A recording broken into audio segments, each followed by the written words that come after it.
Hello mga kapongs, andito pala tayo ngayon. May parcel tayo na order na solar.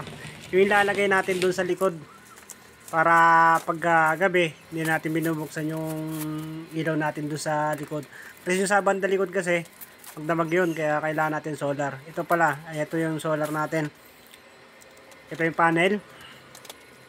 Ito open natin. Ayan. Ayan na, maganda. Medyo malaki siya. Ayan, kahit sulit naman to. At mahaba naman yung kable niya, yung wire. Kahit nasa bubong, abot na abot siya. Sa safety pagkakadala, may bubbles na plastic. Ito naman yung pinaka-solar natin. Ito yung libre nga pala. Yung tinatawag na night LED.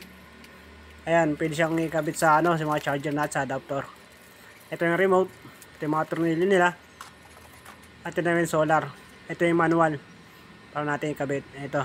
Sulit pa lang mga loads. 3,000 watts pala to. Nabili natin, nakagalaga lang ng 450 plus, 454, ganun. Tara, samahan nyo, kapitan natin. At ito pala mga lods, tatanggalin, luluwagan muna natin yung sa bracket para Kaya may mga tools, wala pa tayo itong tools dyan. Kaso kaya ito, ginamit lang natin yung palais. Para medyo maluwagan lang, para may adjust natin. Para pag kinapit natin sa likod, ayan. Ito ang sa likod mga kapongs yan. Ito pala, yung ilaw natin sa panggabi, magdamag. Kaya kailangan talaga ng solar natin para kahit pa paano makabawas tayo sa kuryente. Ito, iseset na natin to. Kung paano natin ilalagay dito. E syempre, luluwagan muna natin. Ito, may tools na tayo nakuha kahit pa paano maganda na kalasin. Ayan, set muna natin yung bracket para pag kinapit natin. Ayan. Ito yung bracket natin. Papako muna natin doon sa kahoy. Ayan, pako muna natin yung mga loads. Ito, pinaka-importante na ngayon sa atin ngayon mga loads pa kung sakali magkaka-brownout tayo. At least, kahit pa paano may liwanag pa rin sa ating bahay. At makakatipid din tayo sa kuryente. Kaya, importante ngayon at meron tayong solar. Ito, produce pa tayo baka next time, bibili tayo ulit ng isang solar na ganito kalaki. Or mas malaki pa, mas maliwanag para sa akin. Yung pangharapan naman natin. Kasi meron din tayo doon bumbilya na dalawa na ginagawa pang madabaga na ilaw. Kasi kailangan talaga natin ng mga medyo maliwanag sa paligid. Ito, kaya kailangan natin magpalit ulit doon sa banda harapan natin. Kaya inuna muna natin ito sa banda likod. Kasi medyo malakas yung kuryente natin dito. Tara mga kapongs, kakabit naman natin itong panel natin. Doon pala natin lalagay sa banda, sa may bubong natin. Para, siyempre, andun yung araw. Kaya lalagay natin sa bubong yan. Yung bubong natin. Tara. Akit tayo.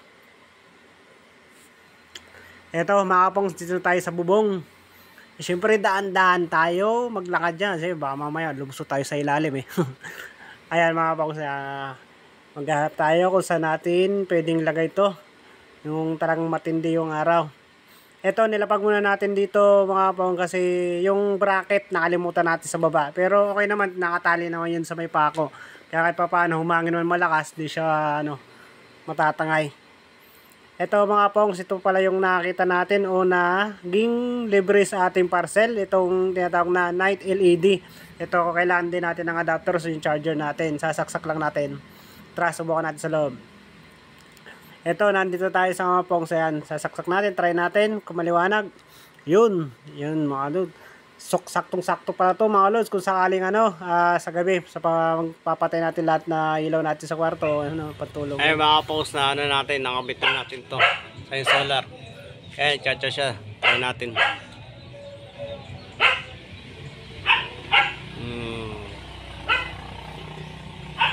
Ayan, medyo maliwanag. Pero try natin sa mamayang gabi kung talagang maliwanag siya. Kasi ngayon sa umaga ngayon try natin siya. Patayin mo natin. Yo mga pongs, andito na nga tayo. Gabi na naman. Ito, try natin kung maliwanag natin solar. Ayan mga pongs. Kaso nga lang focus lang tayo mismo sa solar. Di na natin na videoan yung paligid kung talagang maliwanag. Pero maliwanag yung mga pongs. Ayan, kung makikita mo sa liwanag at sikat ang liwanag niya ayan, nakakasilaw. Yung nga lang din natin na videoan yung paligid. Pero yan mga pong, sulit na sulit yan. sakaling bibili tayo mga solar at mag-produce tayo ng sarili natin solar para sakali hindi na tayo gagamit ng mga kuryente natin sa solar lang. Thank you. Bye-bye.